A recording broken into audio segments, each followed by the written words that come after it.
Sup, it's me, Gage, and welcome back to Blood Battle. Today's combatants are Atrocitus the Red Lantern and Groot from Guardians of the Galaxy. Anyway, enough with the chit-chat, let's get on to the combatants. First up is Atrocitus. With blood and rage, crimson red, ripped from a corpse so freshly dead, together wish up. With our hellish hate, we'll burn you all. This is your fate. That is the oath of the Red Lanterns. And right now we're going over the leader of the Red Lanterns. Atrocitus. So let's get into his origin, shall we? Atrocitus was a psychologist on his home planet in Sector 0666. Then his world was turned upside down when a group of aliens invaded his sector and massacred everyone. His family, his friends, all except for 5 alien creatures. So Atrocitus met up with the others, and they formed a group to fight off these alien creatures. And then they all learned blood magic. This let them see into the future and see the prophecy of Blackest Night, an event where all life would cease to exist. And they couldn't let that happen, but sadly, before they could even try to stop it, they were defeated and bound to posts and put on a planet to rot. Then a Green Lantern appeared and found them. Then Atrocitus told him of the story of Blackest Night. Naturally, the Green Lantern was skeptical about Atrocitus' prediction. But anyway, he brought Atrocitus, still bound to his post, onto his ship and was going back to Oa. But Atrocitus broke free and mortally wounded the Green Lantern, causing the ship to crash onto Earth, where Atrocitus escaped the ship and went looking for the human who would start the Blackest Night. But he was stopped by the newly recruited Hal Jordan, who got his ring from the lantern that Atrocitus just mortally wounded. That's right, the whole reason Hal Jordan is a Green Lantern is because of Atrocitus. But he was defeated by Hal Jordan and Sinestro.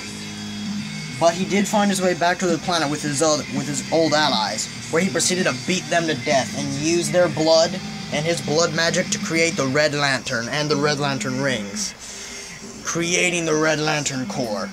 Let's get into his powers. Atrocitus' powers are super strength, super durability, the lantern powers, his super speed thanks to his flight, his blood magic, and his resurrection thanks to the blood pits, which he is connected to thanks to his blood magic, as well as a lot of the other Red Lanterns, such as Dexter. Now, even without his ring, Atrocitus still maintains his superhuman strength, and I believe a slight bit of flight. He is pretty durable on his own. Normal bullets do not affect him, and he can take a massive beating. Atrocitus is definitely not one to be messed with. Let's get into his skills. Atrocitus can breathe in space even without his Red Lantern ring. And as I said, he has superhuman strength without his ring. He can survive having his ring removed, which a lot of Red Lanterns would die from. He's actually mastered the Red Lantern ring. Now, I know what you're wondering. How could he have mastered it when doesn't all lanterns master their rings? Well, no. Red Lanterns are different from other lanterns. Some of them can't even use their rings because they're so full of hate that they can't concentrate. But Atrocitus has been angry for so many years, multiple hundreds of years actually, that he's still able to concentrate on his ring even through his rage, just like Dexter. Like on the next thing, Dexter is actually his beloved pet and top general in the Red Lantern Corps. They both, no matter how mad they get, are able to concentrate to craft constructs with their rings. Anyway, let's get on to his weaknesses. He is weak to super skilled mercenaries, such as Lobo from the New 52, who killed the whole Red Lantern Corps, but they all came back a few minutes later thanks to the blood pits, making the comic kind of pointless. There are some other minor weaknesses out there, such as him being overpowered by Guy Gardner a few times, who's another Lantern. But other than that, nothing else really stands out for Atrocitus.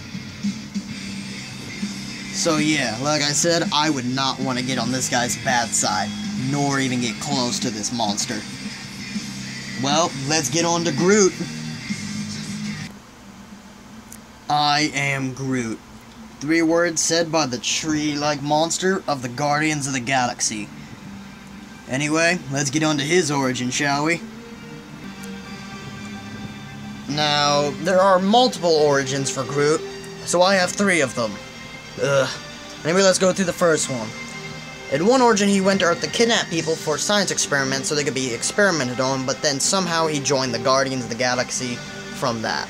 Second one, he joined Rocket Raccoon after he was shunned for killing another Groot because it was hurting a little animal. And the third origin I found was he abandoned his race because he realized that them kidnapping people and using them for experience was wrong, and he later joined up with the Guardians. I just really dislike it when comic characters have so many different origins. Anyway, let's get on to his powers. Groot's powers are superhuman strength, can grow in size, he can regenerate, and he has superhuman-tree durability, and he has resurrection abilities. That's really all we really got for Groot. Let's head on to his skills. Groot is immune to fire. Huh? Okay, how is he immune to fire when he's a tree? But, you know what? He's a comic character. I know he's not a tree, so I'm just gonna overlook that. He's immune to fire. Let's just continue. He's actually pretty smart. Now, I know what you're wondering. How is Groot smart? All he says is, I am Groot, and he does dumb stuff all the time. Well, actually, he has a very good education. Like, one of the best educations that his planet could give. And the reason all he says is, I am Groot, is because his vocal cords of his species are stiff and can't be moved. Therefore, he can only make the sound, I am Groot, and nothing else. Like I said, he also has resurrection, and he can grow in size to increase his strength. Now, with all those skills said, let's go over his weaknesses. Groot is weak to termites. Okay, now I'm mad. He's immune to fire, but he's weak to termites, which means he is made of wood. So how does fire not affect him? Wood is extremely flammable.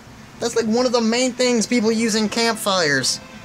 Or like the only thing they use for campfires, and you're telling me that him being made of wood makes him immune to fire, but termites can kill him? Why?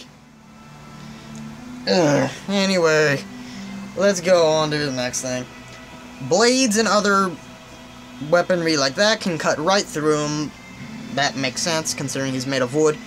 He can't talk normal because of his vocal cords are stiff and unmovable, making the sound, I am Groot, so he can't communicate with others as well as Rocket, who actually learned the language so he can communicate with Groot.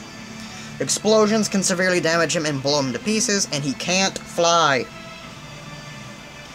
So, yeah, these are the combatants. Tune in for part 2, where we get to see the fight and who wins.